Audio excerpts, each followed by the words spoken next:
"Daddy, look at the lady at the traffic light. She looks just like Mommy." When he saw her, he simply fainted. Michael Johnson held his daughter's hand tightly as they waited for the light to change. It had been 3 months since Jessica had left home without explanation, leaving only a note saying she needed time to think. Since then, he'd been trying to balance work at the auto shop with caring for little Emma, who was only 4. "Daddy, look at the lady at the traffic light," Emma said, pointing her tiny finger at a woman across the street. "She looks just like Mommy." Michael glanced up absent-mindedly, but when he saw the woman, the world seemed to spin around him. It was Jessica, exactly Jessica.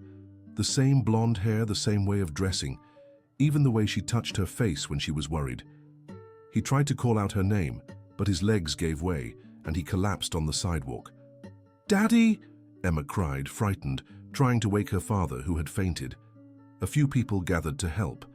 An elderly woman picked Emma up to comfort her, while a young man tried to revive Michael. When he opened his eyes a few minutes later, the woman was gone. "Where is she?" Michael asked, still dazed, looking around. "Who, dear?" asked the woman holding Emma. "The woman, she was right there." Michael pointed at the traffic light, but no one was there. "Daddy, the lady who looked like Mommy left," Emma said, her eyes filled with tears. Michael stood up slowly, thanked the woman, and took Emma in his arms. The whole way home, he couldn't shake the image from his mind. Could Jessica really be in New York City? She had said she was going to her sister's place in Pennsylvania. That night, after putting Emma to bed, Michael called Kimberly, Jessica's sister-in-law. "Michael, what a surprise! How are you all?" Kimberly asked. "Kimberly, I need to know, is Jessica there with you?" There was silence on the other end. "Michael, Jessica hasn't been here for 2 weeks. She said she was going back home, that she'd decided to talk things out with you." "What do you mean she never came back? I haven't heard from her in 3 months." "That's really strange. She was fine when she left here. Said she'd figured out some things about the family's past and needed to make things right with you." Michael felt a tightness in his chest. If Jessica wasn't in Pennsylvania and hadn't returned home, where could she be? And who was that woman who looked just like her, the one Emma had seen? The next day, Michael decided to return to the same traffic light, this time without Emma. He waited there for over 2 hours, but the mysterious woman never appeared. He spoke to some nearby shopkeepers, describing her, but no one recognized her. Dear listener, if you're enjoying the story, don't forget to like and especially subscribe to the channel. It really helps us out as we're just starting. Now, back to the story. Over the next few days, Michael began visiting that intersection every day at the same time.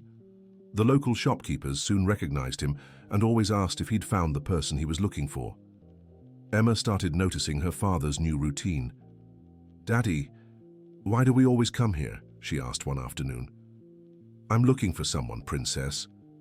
"The lady who looks like Mommy?" "That's right." "Is she Mommy?" Michael didn't know how to answer. The truth was, the more he thought about it, the more confused he became. Jessica had left home after an argument they'd had about her past. She had always been very private about her family and childhood, and when Michael started asking questions, she completely shut down. The fight had started when Michael found some old photos hidden in Jessica's closet. In the photos, she appeared with an older woman he had never seen before, and written on the back was Jessica and Mommy, 1995. But Jessica had always said her mother passed away when she was a baby. "Who is this woman, Jessica?" he had asked. "It's none of your business, Michael. Some things from my past are mine alone." "But you lied to me. You said your mother that you never knew her." "I didn't lie. It's complicated. You wouldn't understand. Try to explain it to me. We've been married for 6 years." But Jessica refused to talk. She didn't speak to him properly for days, until one morning he woke up and found the note. "I need some time to think. Take good care of Emma. I love you, but some things need to stay in the past." Now, 3 months later, Michael wondered if the woman at the traffic light had any connection to the secrets Jessica was hiding. It was on a Thursday that he finally saw her again. She was in the same spot, dressed similarly, but this time he got a full look at her face when she turned. The shock was even greater. She didn't just resemble Jessica, it was like looking at an older version of her. Michael dashed across the street, ignoring the traffic. "Excuse me," he shouted, but the woman had already boarded a bus. He chased after it for a few yards, but it was useless. All he managed to see was the bus number, 718, Port Authority Terminal. That night, Michael searched online for the bus route. He discovered it passed through several neighborhoods on the south side of New York City. The next day, he took the same bus line and rode the entire route, hoping to spot the mysterious woman. For 2 weeks, Michael repeated this routine. He boarded different 718 buses at various times, always searching for her. Emma began spending more time at Mrs. Martha's house, the neighbor who watched her while Michael worked. "Mr. Johnson, you've been acting very strange," Mrs. Martha said. "Emma's been asking if you're going to leave like her mother did." The words hit Michael like a punch to the gut. He had been so obsessed with finding that woman that he was neglecting his own daughter. "Mrs. Martha, you're right. I'll stop this crazy search." But the next day, while trying to focus on work at the auto shop, he got an unexpected call. "Hello, is this Michael Johnson?" asked an unfamiliar woman's voice. "Yes, who is this?" "My name is Deborah. I work at a flower shop here in Queens. I heard you've been looking for a blonde woman who takes the 718 bus." Michael's heart raced. "Yes. Do you know her?" "I do. She buys flowers here every week. Always white daisies." "White daisies," Michael murmured. They were Jessica's favorite flowers. "Would you like to stop by? She usually comes on Wednesdays around 2 in the afternoon." Michael wrote down the flower shop's address and promised to be there the following Wednesday. The next few days were filled with anxiety, and he barely slept.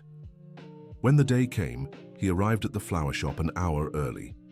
Deborah, the owner, was a friendly woman in her 50s. "You look just like she described," Deborah said. "What do you mean?" "She knows me." "Of course she does. In fact, she said she expected you'd show up here sooner or later." Michael was confused. If that woman knew him, why had she run when he tried to talk to her at the traffic light? "Did she say anything about me?" "She said you were suffering a lot, but some truths are hard to accept." "What truths?" Deborah hesitated. "Look, I don't know if I should get involved, but she told me she's the twin sister of someone very important to you." "Twin sister?" Michael felt his legs go weak again. "Yes. She said they were separated as babies and only reunited a few months ago." At that moment, the door of the flower shop opened and the mysterious woman walked in. When she saw Michael, she showed no surprise. "Hi, Michael," she said, with the same voice as Jessica but a more mature tone. I'm Jennifer, Jessica's twin sister." "That's impossible.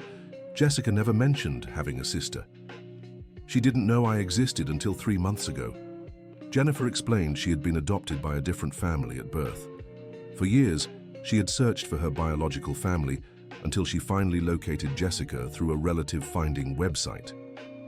"I reached out to her on March 15th, Jennifer said. "It was right after you two fought over those photos, wasn't it?" Michael nodded. "Jessica was in shock when she found out about me. She grew up believing she was an only child and that her mother that she had no family. But why didn't she tell me? Why did she leave home?" "Because our story is complicated, Michael. Our mother didn't die like she thought, and discovering that really shook her emotionally." Jennifer shared that their biological mother, Margaret, was still alive, living in a nursing home in New York City. She had given her twin daughters up for adoption because she was too young and couldn't raise them, but had always regretted that decision.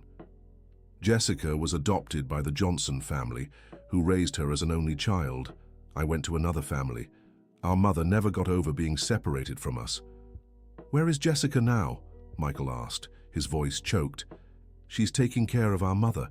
Margaret is very sick and Jessica doesn't want to leave her alone." "But why didn't she explain this to me? Why just disappear?" Jennifer sighed. "Because she was afraid of how you'd react. You always questioned her past, and when you found out she had lied about her mother, you fought. She thought you wouldn't accept the truth." "What truth?" "That she wants to bring our mother to live with you. Margaret is alone with no family except the two of us, and the nursing home she's in doesn't provide proper care. Michael fell silent, processing everything. Can I see her? Can I talk to Jessica? She's not ready to see you yet. She's afraid you won't accept our mother into the family. Of course I'd accept her. She's Jessica's mother. That's what I keep telling her, but she's still really hurt by that fight you had. Dear listener, if you're enjoying the story, don't forget to like and especially subscribe to the channel. It really helps us who are just starting out. Now back to the story. Over the next few weeks, Michael tried to convince Jennifer to arrange a meeting with Jessica. He wrote letters that Jennifer promised to deliver, sent flowers and little gifts for Emma, whom her grandmother hadn't met yet. She reads your letters, Michael. Sometimes she cries when she does, but she's very scared. Scared of what? Scared you won't accept our mother. Scared Emma won't like her. Scared it's too late to rebuild the family. One night, Michael had an idea. He asked Jennifer to take Emma to meet her grandmother, even if Jessica wasn't ready to see him yet. I think if Emma meets her grandmother and they get along, maybe Jessica will understand that I accept the situation. Jennifer thought it was a good idea and arranged the meeting for the following Saturday. Michael dressed Emma in her best clothes and explained she was going to meet the grandma she'd never seen. "Daddy, why isn't Mommy coming too?" Emma asked. "Because Mommy is taking care of Grandma, who's a little sick. Then I'll help take care of her too." The meeting took place at the nursing home where Margaret lived. It was a simple place, but clean and tidy. When Emma saw Margaret, she ran straight into her arms. "Grandma!" the little girl shouted, as if she'd known her for years.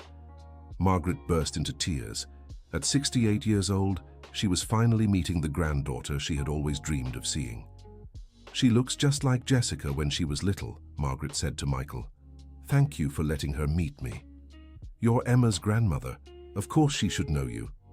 During the visit, Michael talked at length with Margaret. She told him about the years of regret after giving up her daughters, how she discovered where they were, and the joy of finally reuniting with them both. "I know Jessica is afraid you won't accept me into the family," Margaret said, "but I don't want to interfere with your marriage. If it's better for me to stay here..." "Mrs. Margaret, your family. If Jessica wants to take care of you, we'll do it together.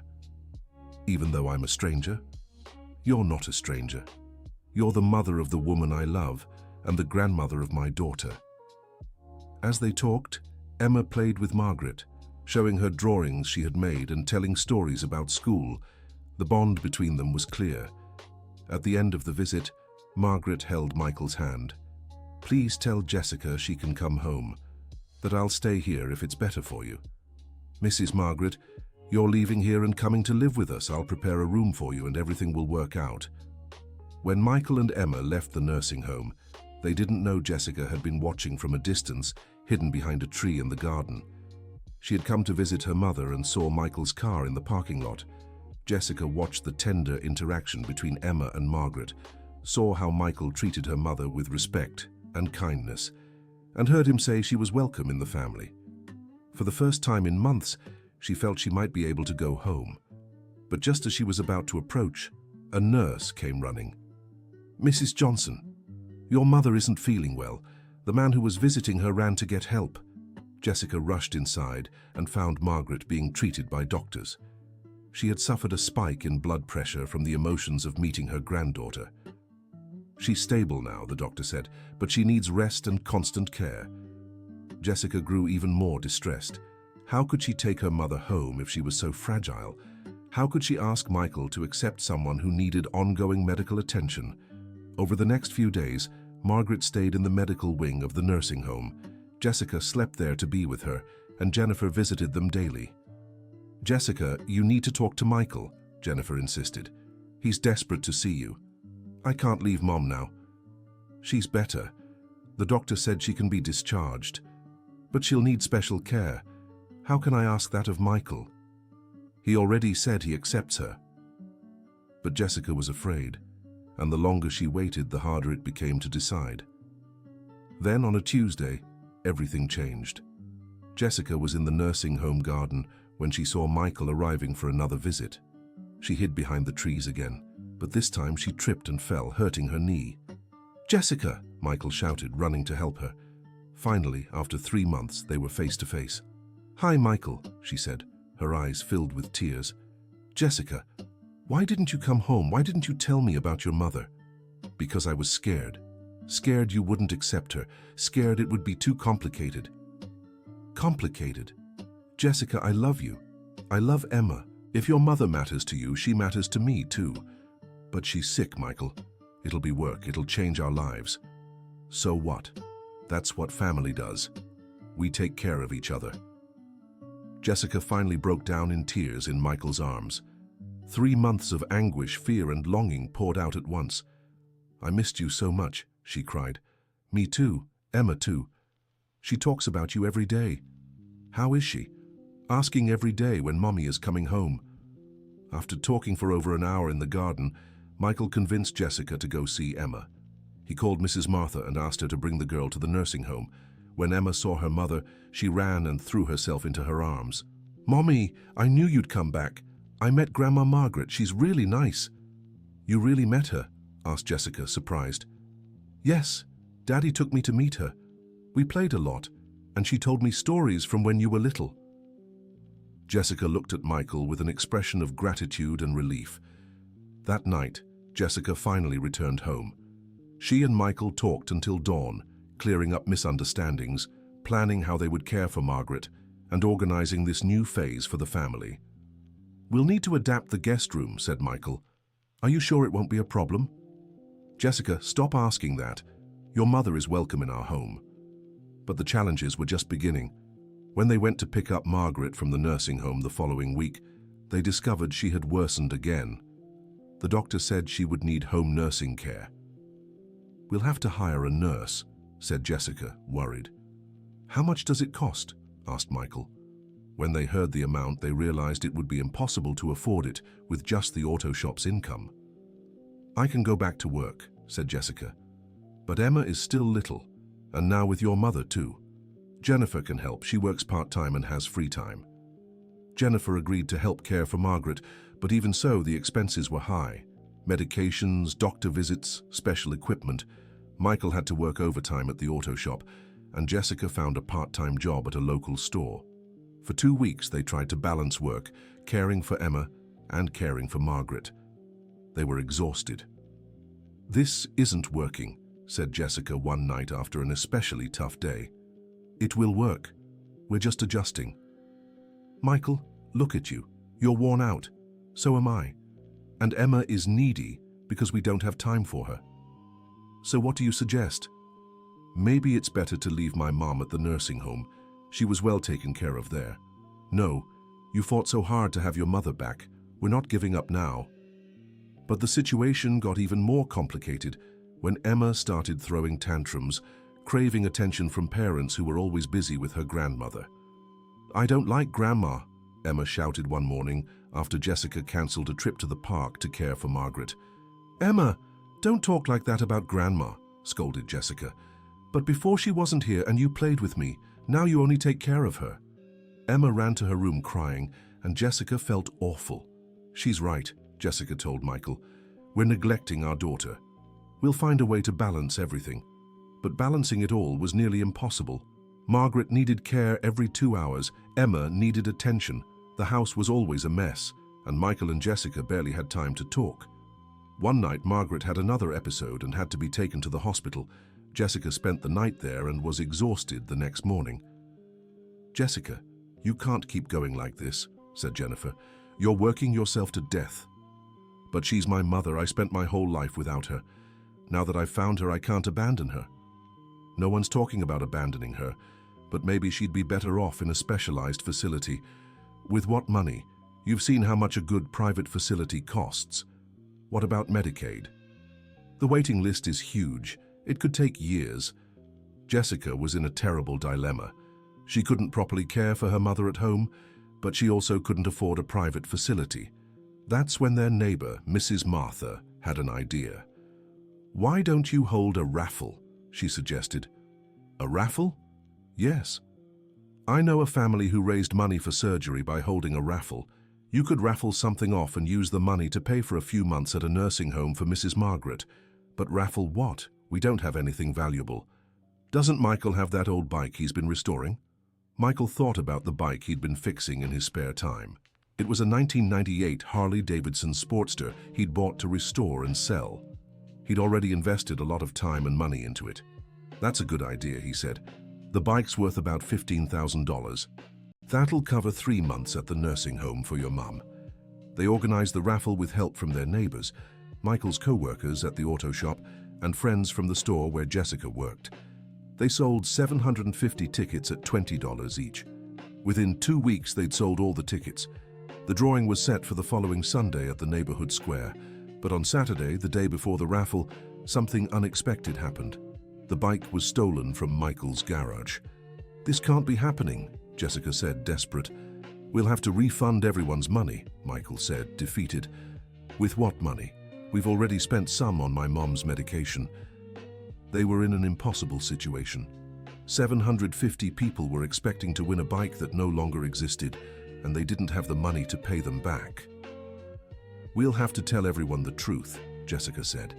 "And then what? They'll think we scammed them." But we didn't. The bike was stolen. On Sunday morning, a crowd gathered at the square for the drawing. Michael and Jessica arrived with heavy hearts, unsure how to explain the situation. "Everyone," Michael began, his voice shaky. "Unfortunately, I have some bad news." The crowd fell silent. "The bike that was supposed to be raffled today was stolen from my garage last night." A murmur of discontent spread through the square. "We'll refund everyone's money, but it'll take time because we don't have the full amount right now," Michael continued. "This is a scam," someone shouted. "It's not a scam," Jessica defended. "The bike really was stolen. Prove it." Michael showed the police report he'd filed at the station, but many people remained suspicious. Dear listener, if you're enjoying the story, don't forget to like and subscribe to the channel. It really helps us out as we're just starting. Now back to the story. The situation was turning into a nightmare. Some people demanded their money back immediately, while others threatened to sue Michael and Jessica. "Please, everyone," Mrs. Martha pleaded, trying to calm things down. "You all know Michael and Jessica. They're honest people. They wouldn't do something like this." "Then where's the bike?" an angry man asked. That's when Jennifer came running into the square. "Jessica, Michael, you won't believe it." "What now?" Jessica asked, bracing for more bad news. "They found the bike." "What do you mean?" "The police just called. They arrested the thieves at a checkpoint and recovered several stolen bikes, including yours."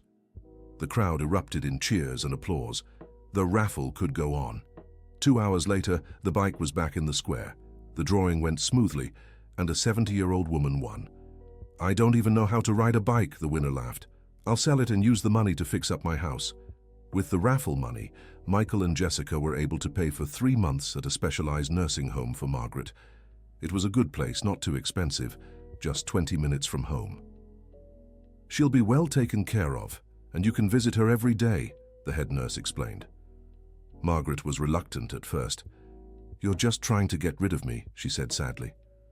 "Mom, that's not true," Jessica explained. "You need care we can't give you at home. But we'll visit you every day. Promise?" "I promise." Margaret moved into the nursing home on a Thursday. By Friday, the whole Johnson family came to see her. Michael, Jessica, Emma, and Jennifer. "How are you feeling here?" Michael asked. "Better than I expected. The nurses are very kind and there are plenty of people my age to talk to." "Grandma, look what I brought you," Emma said, handing her a drawing she'd made at school. "Oh, how beautiful, my sweet granddaughter. I'll hang it right here on the wall." Over the following weeks, the family settled into a routine. Jessica and Michael managed to balance work, caring for Emma, and visiting Margaret. But after 2 months, they realized the raffle money was running out, and they didn't know how to pay for the 3rd month at the nursing home.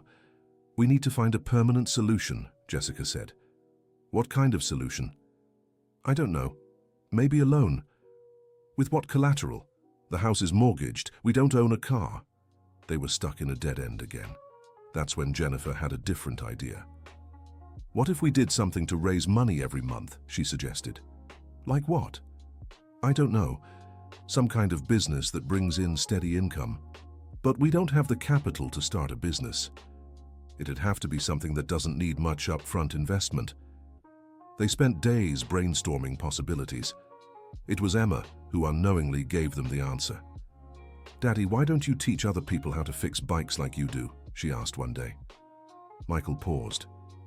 "What do you mean, Princess?" "My friend's uncle at school said you're the best at fixing bikes. Why don't you teach?" "Teaching? That's a great idea," Jessica said. "You could give motorcycle repair classes. But where? Right in the auto shop on weekends. And who'd want to learn?" "Lots of people. There are plenty of young folks who want to learn a trade." Michael considered it. He really was a skilled mechanic with over 15 years of experience. He knew motorcycle engines inside out. "But I don't know how to teach." "You taught me plenty about bikes when we were dating," Jessica reminded him. "You explained things well." "It's true," Jennifer agreed. "Once you showed me how to change the oil, and I understood perfectly." Michael decided to try. He made some flyers advertising basic motorcycle repair course weekends and posted them at bus stops in the neighborhood. To his surprise, within a week, 12 people signed up. Young adults between 16 and 25 who either wanted to learn a trade or understand their own bikes better. "How much will you charge?" one of them asked. Michael hadn't thought about that. He did the math quickly. He needed at least $1,000 a month to help cover the nursing home costs. $200 per person. A 1-month course, 4 classes, he said. "Deal," several replied at once. The first course was a success. Michael discovered he really enjoyed teaching. He loved seeing his students' excitement when they fixed something on their own for the first time. "Professor Johnson," one student said at the end of the course, "would you consider teaching an advanced class? This one was too basic for me." "Advanced class?" "Yeah. Fuel injection, electrical systems, the more complicated stuff." Michael realized the demand was bigger than he'd imagined. The next month, alongside the basic course, he offered an intermediate and an advanced class. Within 3 months, he was earning nearly $3,000 extra per month just from teaching. Not only could he pay for his mother-in-law's nursing home, but he also started saving. "You've become a teacher," Jessica teased, "and I'm enjoying it more than I thought. What if we made it official, opened a real technical school?" "A technical school? You think that would work?" "I do. You have a talent for teaching, and there's a lot of demand for these kinds of courses." With the money he had saved from the courses, Michael managed to rent a small warehouse next to the auto shop. He bought some old bikes for the students to practice on, basic tools, and set up an improvised classroom. "Johnson Technical School, Motorcycle Mechanics," Jessica read on the sign Michael had made. "Do you like the name?" "I love it. And look how many students have already enrolled for next semester." The list had 40 names. 6 months later, the school was running at full speed. Michael hired 2 assistants, former students who had excelled, and was offering courses in the morning, afternoon, and evening. "I never imagined it would work out so well," he told Jessica. "You deserve it, honey. You worked so hard for this." The school was doing so well that Michael decided to expand. He began offering courses in automotive electrical systems and air conditioning. "Professor, don't you want to teach car mechanics too?" some students suggested. "Car mechanics is more complex." "But you know it well. You've always worked on cars at the auto shop." Michael considered the idea. He did have knowledge of car mechanics, even though his specialty was bikes. With the profits from the motorcycle courses, he bought some old cars and started offering automotive mechanics courses as well. Within a year, Johnson Technical School became a reference in the area. Michael had over 100 students per semester and a waiting list. "You're living a dream you didn't even know you had," Jessica said. "It's true, and the best part is, I'm helping others achieve their dreams too." Many of Michael's former students got jobs at local auto shops or started their own businesses. "Professor, I got a job at the Harley-Davidson dealership," one former student shared. "It's thanks to what I learned here." "That's great, I'm so happy for you." With the school running smoothly, the family finally achieved financial stability. Margaret continued at the clinic, but now they could easily afford it, with money left over for home improvements and outings with Emma. "Daddy, can I learn how to work on bikes too?" Emma asked one day. "You're still too little, Princess." "But when I grow up?" "When you grow up, if you still want to, I'll teach you." "Promise?" I promise." Jessica and Jennifer had also grown much closer during this time. Jennifer began helping with the school's administration, handling finances and student enrollment. "I never imagined I'd find not just a sister but a best friend," Jessica told Jennifer. "Me neither.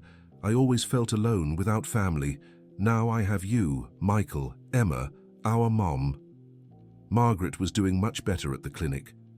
She had made friends, participated in leisure activities, and was fully discharged after 8 months. "The doctor said you can come home," Jessica said excitedly, "but will I be able to take care of myself?" "Of course, and if you need help, we're here." "What if I have another episode?" "We'll take you to the hospital, but the doctor said if you take your medicine properly and go for walks, you'll be fine." Margaret came home on a Friday afternoon. Michael had adapted the guest room just for her, with a used hospital bed Jessica had bought, a cabinet for her medications, and even a small TV. "What a beautiful room," Margaret exclaimed. "I've never had a room of my own." "Now you do," Michael said, "and you can stay here as long as you want." "Grandma, do you want to see my room too?" Emma asked, pulling her grandmother by the hand. In the weeks that followed, Margaret adjusted perfectly to the family's routine. In the mornings, she had coffee with everyone, then watched TV or read while Michael worked and Jessica handled school tasks. In the afternoon, when Emma came home from school, she would help the little girl with her homework, and they would play together. "I've never been so happy," Margaret said to Jessica one evening. "Never, Mommy. Never. Ever since I gave you two up for adoption, I carried a sadness in my heart that never went away. Now that sadness is gone. You don't have to be sad anymore. Now we're together. And we'll stay together forever. Forever." A year after reuniting with Margaret, the Johnson family was completely transformed. Michael's school had become the neighborhood's top choice, offering courses in auto mechanics, electrical work, and even welding. Jessica had quit her job at the store to focus entirely on managing the school. Jennifer had married one of Michael's former students and was now pregnant. Emma, now 6 years old, was the happiest girl in the world, with her grandma always by her side. "Remember that day at the traffic light?" Jessica asked Michael one night. "How could I forget? I thought I was losing my mind seeing things." If Emma hadn't pointed at Jennifer, "We never would have found each other again. I never would have met your mother. I never would have discovered you had a sister. And you never would have discovered your talent for teaching." That's true, one thing led to another. Fate wanted us to meet at that traffic light. "Or maybe Emma made fate happen," Michael said, smiling. The next morning, the whole family visited the grave of Jessica's adoptive father, who had passed away years earlier. It was a tradition they had started. Every month, they brought him flowers and shared their news. "Grandpa," Jessica said, placing white daisies on the grave, "I brought my mother to meet you, and my twin sister too." "And we brought Emma, your great-granddaughter," Michael added. Emma placed a drawing she had made on the grave. "Grandpa, I never knew," the little girl said. "Mommy told me you took really good care of her when she was little." "Thank you," Margaret cried, overcome with emotion. "He was a good father to you, wasn't he?" she asked Jessica. "The best father I could have had. But now I have you too. And I have my daughter back, and a beautiful granddaughter, and a wonderful son-in-law, and even another daughter," Margaret said, looking at Jennifer. "And I have a huge family," Jennifer said. "When I thought I was all alone in the world." "We're all together now," Emma said, hugging her grandma. On the way home, they passed the traffic light where it had all begun. "Want to stop here?" Michael asked. "Let's stop," Jessica said. They got out of the car and stood in the same spot where Emma had pointed at Jennifer a year and a half earlier. "This is where our lives changed," Jessica said. "For the better," Michael added. "Much better," Margaret confirmed. "Daddy," Emma said, "if we hadn't stopped at this traffic light that day, would we never have met Grandma?" "Probably not, Princess." "Then this is the most important traffic light in the world." Everyone laughed. "It's true," Jessica said. "For us, it's the most important traffic light in the world." The light turned red, and they crossed the street hand in hand. Michael, Jessica, Emma, Margaret, and Jennifer. A family that had been lost and found again, stronger and more united than ever. When they got home, a surprise was waiting. Kevin, Jennifer's husband, stood at the door with a bouquet of flowers. "What's going on?" Jennifer asked. "I wanted to share some news with the whole family together," Kevin said. "What news?" "The doctor confirmed it today. It's a girl," everyone cheered. "A girl!" Margaret exclaimed. "I'll have another little granddaughter." "What are you going to name her?" Emma asked. "We were thinking, how about Hope?" Jennifer suggested. "Hope Johnson," Kevin said. "Hope is a beautiful name," Jessica said. "And it fits our story," Michael added. "We lost Hope many times, but it always came back. And now there will be a real Hope in the family," said Margaret, moved. That night, after everyone had gone to bed, Michael and Jessica stayed on the porch talking. "Do you believe in miracles?" Jessica asked. "After everything we've been through, I do." "You know what I think was the biggest miracle?" "What?" "It wasn't just reuniting with my mother and sister. It was seeing how it changed you too." "How so?" "You discovered a gift you never knew you had. You became a teacher, an entrepreneur. You're fulfilling dreams you didn't even know you had." "That's true. If you hadn't disappeared that day, we would have never discovered all this, never gone through this journey. Sometimes what seems like the worst thing that could happen ends up being the best." "Yeah. The pain of you leaving was terrible, but in the end it brought wonderful things, like the whole family reunited, like your school, like Emma having a grandmother who adores her, like me having a sister, like all of us, learning that family isn't just blood. It's also a choice." Jessica snuggled into Michael's arm. "You know what else?" she said. "What?" "I think that traffic light will always be special for our family. We should take Hope there when she's born. So she can see where it all began?" "Exactly. Good idea. And when she grows up, we'll tell her the whole story. She'll think we made it up. But it's true, and we have proof." "What proof?" "The school, the reunited family, Grandma Margaret, and most of all, the two of us here together after everything we've been through." 5 years later, on a Saturday morning, the whole family gathered at Michael's school for the graduation of the 100th class. It was a special event because, in addition to the graduating students, many alumni had returned to celebrate. "Professor Michael," said one of his first students, "you changed my life. Now I have my own auto shop and 3 employees." "I'm so happy to hear that," Michael replied. "Professor," said another, "my son wants to take the course here too when he's old enough. He'll be very welcome." Hope, now 4 years old, ran around the schoolyard playing with Emma, who was 10 and already helped Uncle Michael with some beginner classes. "Uncle Michael, when can I learn to work on a real motorcycle?" Hope asked. "When you're at least 15, Michael answered. "Is it a long time?" "Pretty long, but you can watch the classes and start learning." Margaret, now 73, sat in a chair watching the commotion with a permanent smile on her face. "Grandma, are you tired?" Jessica asked. "No, dear. I'm happy, very happy." "Why?" "To see this whole family we've built, to see Michael's success, to see you two fulfilled, to have 2 wonderful granddaughters. You helped build all this too." "How?" "If you hadn't looked for Jennifer, none of this would have happened." "That's true. It was the best decision I ever made." During the graduation ceremony, Michael gave an emotional speech.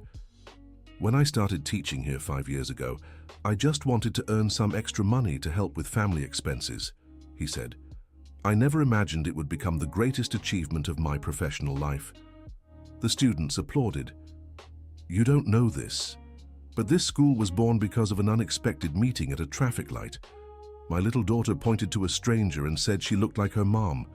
That stranger changed our lives forever." Michael looked at Jennifer in the audience, her eyes filled with tears. "Sometimes the best things in life happen when we least expect them. That's why you should never give up on your dreams, even when everything seems impossible." After the graduation, the whole family went to celebrate at a neighborhood restaurant. It was a tradition. Every graduation ended with a big celebration. "Uncle Michael," said Hope, climbing onto his lap, "when I grow up, I want to have a school just like yours." What kind of school? A school for, what's it called again? Auto shop. Emma helped. Yes, an auto shop school for girls. Everyone laughed. Why only for girls? Asked Kevin. Because girls can fix motorcycles too, replied Hope, with all the conviction of a 4-year-old. Of course they can, Michael agreed. And when you grow up, if you still want to, I'll help you start your school. Promise? I promise. Jessica watched the scene with emotion. 5 years earlier, she had been lost, unsure how to rebuild her family. Now she had more family than she'd ever dreamed of, and everyone was thriving and happy. What are you thinking about? Michael asked. I'm thinking life is funny. Why? We spend so much time worrying about what could go wrong that we forget to notice when things go right. That's true. And things went really right for us. They sure did. You know what I want? What? I want this feeling to last forever, this sense of a complete family, of being in the right place with the right people. It will last, Michael assured her, because we fought hard for it, and we'll keep fighting to hold on to it. Always. On the way home, they passed the traffic light again. It had become a family tradition. Whenever they were all together, they stopped there. This is our family's traffic light, Emma told Hope. Why? Because this is where it all started. This is where I first saw your mum. And this is where your mum saved our family, Jessica added. How did she save us? Hope asked. By showing up in our lives when we needed her most, Michael explained. The light turned red and they stopped. As they always did, they got out of the car and stood there for a few minutes, looking at the place where it all began. In a few years, we'll bring our grandchildren here, said Margaret. Our great-grandchildren, Jennifer added. And we'll tell them the story of the magic traffic light, Emma said. Magic traffic light? Hope asked. Yes, because this is where our family found each other. So, it's a family traffic light. Exactly, Jessica said. A traffic light that brings families together. The light turned green, and they got back in the car. Once again, they crossed the street hand in hand, united by a story that had started with a simple observation from a child and turned into the greatest adventure of their lives. At home, as they prepared dinner together, like they did every Saturday, Michael reflected on everything they'd been through. Jessica, he said. Yeah? Do you regret anything? Like what? Leaving home that day, being away for so long. Jessica thought for a moment. No, she said, because if I hadn't left, we never would have discovered all this. I never would have met my mom, never would have found Jennifer. You never would have discovered your talent for teaching. Sometimes you have to get lost to find yourself. Yeah, and we got lost, but we found something even better than before. Much better, Michael agreed. That night, after everyone had gone to sleep, Jessica stepped onto the porch and looked up at the stars. She said a silent prayer of gratitude for everything they'd achieved, for all the obstacles they'd overcome, for the whole family they'd brought together. From the bedroom, she could hear Margaret's steady breathing. She finally had a family to call her own. From the next room, she heard Emma whispering a story to Hope, who had fallen asleep there. In the house next door, she knew Jennifer and Kevin were planning for the future of their soon-to-arrive baby, and beside her in bed was Michael, the man who had learned to turn pain into opportunity, who had discovered that teaching was his true calling, who had embraced his expanded family without hesitation. Thank you, she whispered to the stars. Why? For everything. For every tear that had been worth shedding, for every obstacle that had made them stronger, for every moment of doubt that had led to certainty, for every ending that was truly a new beginning, and most of all, for that moment at the traffic light, when a 4-year-old child pointed to a stranger and changed their lives forever. The end of the story. Now tell us what you thought of the story and where you're watching from. If you have something to share with us, leave your heartfelt words in the comments. Do you think Jessica made the right choice by leaving home at first? We'd love to hear your thoughts. Thank you so much for being here with us. Don't forget to like this video And most importantly, subscribe to the channel so you don't miss other touching stories.